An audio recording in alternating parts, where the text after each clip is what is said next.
పగుళ్లకు గురై water కారుతున్న water ట్యాంక్ను వెంటనే repair చేయించాలని ఎస్సీ కాలనీలో సపోటా రోడ్డు పలిగి పాడైపోయిందని, వాటి నిర్మాణం వెంటనే జరగాలని కాకిరాల గ్రామ ప్రజలు అభ్యర్థిస్తున్నారు. గత కొంతకాలం నుంచి బాధను అనుభవిస్తున్నామని గ్రామస్తులు వాపోతున్నారు.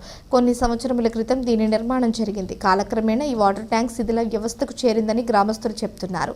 నిర్మాణం సక్రమంగా లేనందున ట్యాంకు పగుళ్లకు గురైందంటున్నారు. దీని వలన ప్రజలతో పాటు జంతువులకు కూడా నీరు సక్రమంగా అందక అనేక ఇబ్బందులు పడుతున్నామని మండల స్థాయి అధికారులు ఎంపీపీ సునీత సాయిశంకర్ దృష్టిలో పెట్టామన్నారు.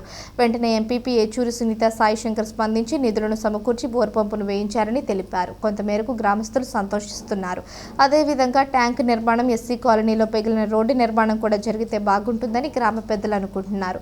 పైపుల ద్వారా వచ్చిన నీరు ట్యాంకులో పడిన పగుళ్ల ద్వారా నీరు వృధా అవుతుందని బాధపడుతున్నారు.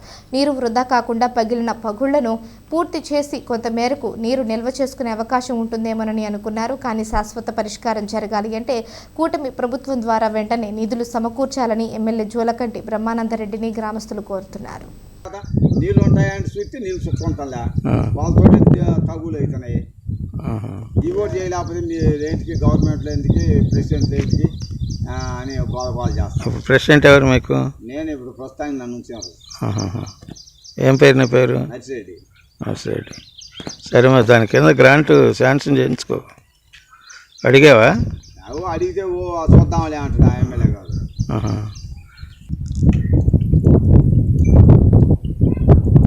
కాకపోతే అవపడుతున్నా ఉంది అసలు.